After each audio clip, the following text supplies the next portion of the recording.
Good day and welcome back to another Dbz Dokkan battle video. In this video we are doing the second of three parts of my build of the week series. So this is the second part of the Giant Ape Power build of the week. For this we have decided to take on the Giant Ape Power Esbr, currently the hardest SBR short form centric content that Giant Ape Power units can take on. Yes, you can, I guess, distort a couple other stages, but I think this is a fairly decently difficult stage.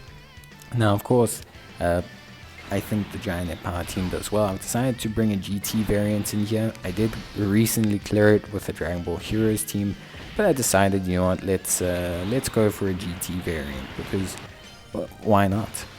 So basically, I think this team is pretty self-explanatory. We obviously are building around the GT Heroes slash Giant Ape Power kind of side of the category, and I think most players will very clearly see why in terms of performance. What are we missing from this team? Well, we are missing one other first slot tank. Ideally, I would also have another SS4 Goku and SS4 Vegeta, but I don't. So yeah, if I had one, then this would be an easy no item run. Unfortunately, we do end up using one item. I know it is terrible, but yeah, if I had SS4 Goku and Vegeta, then this would be an easy no item run. Now, in terms of the build, obviously my lead is the Super Saiyan Vegeta GT, but you can replace him with the SS4 Goku and Vegeta if you want, and you could also move him to being an off tank. Actually, you could replace Tech SS4 Full Power Goku if you don't have a lot of dupes in him or haven't DBZ'd him. You could replace quite a few units with him actually, so you got a lot of options there. But Vegeta is going to be my lead for now, and overall he's pretty solid defensively and does some decent damage. He also creates rainbow orbs, which does tend to help out that team. Then, of course, in the leads, we have the Fused Fighters GT Heroes lead in the form of Super Saiyan 4 Goku and Vegeta. Very, very strong unit, super duper powerful. And yeah, they put in work. We don't get to see the Super Saiyan 4 Gogeta form. Unfortunately, it is a little bit, unfortunate. But yeah, for me at least, I don't know. It is. We don't need it, basically. In terms of the rest of the team, pretty stock standard stuff. We've got a LR Strength Vegeta, really strong unit.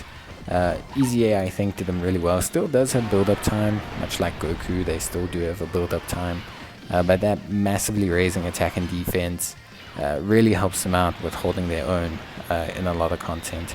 Plus, they have the interruption mechanic, they have the medium chance of evading and countering super attacks. So yeah, overall I would say they're pretty strong. Goku is the antithesis of Vegeta, basically. But Goku has the added bonus of, obviously, massively raising attack and defense on his 12 key as well, which is very, very strong. So yeah, very good stuff. In terms of some of the more aloof picks, and these are picks I think could be improved on.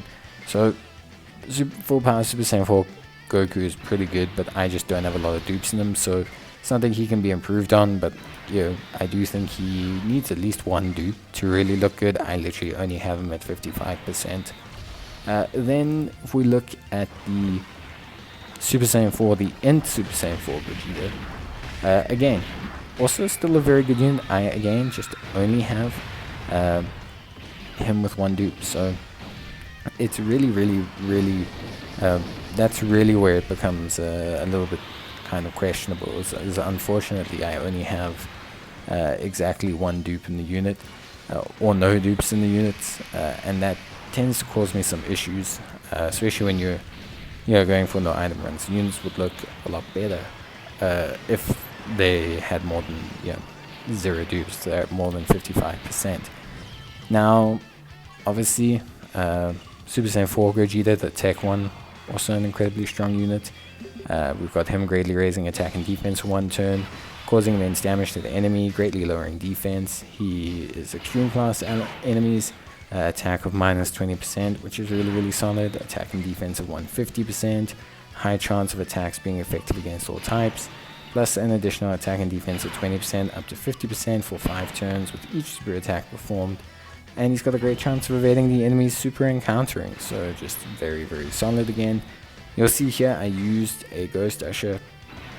This is to secure the victory, basically. That one Ghost Usher secure this victory.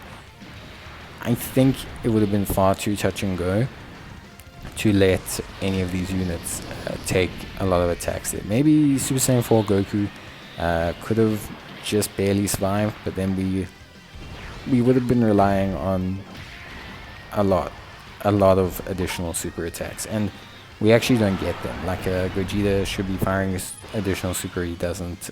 All these things, do affect how well units do really badly. So once we do that, though, we're basically set up. The SS4 Goku and Vegeta won't be in trouble. They'll be more than fine. And yeah, basically at this point we can just instantly delete everyone. They're actually going to delete them themselves. So yeah, that's if you want to know anything, that's what they do. They just, oh, there you go, deleted, yeeted and deleted. So very good stuff, I think, at least for me overall. Very exciting stuff. At the end of the day, I think this team probably handles, especially if you have an SS4 Goku and Vegeta, probably handles this stage slightly better than my Heroes team. Heroes team does very well as well, and could also do the no item, but again, both teams, the Giant Ape Power team is very heavily dupe dependent. Like, they need because they rely a lot on starter turn defense and after super defense, you need like dupes, because those multipliers then kick in a bit better at the start of turn. But yeah, at the end of the day, can't complain about a swift, nice run like this. So yeah, overall, I think they're an exceptional team. They cleared their first hurdle here. We'll take a look at how they do in Red Zone as well. And yeah, that's going to be it from me. See you next time. Bye.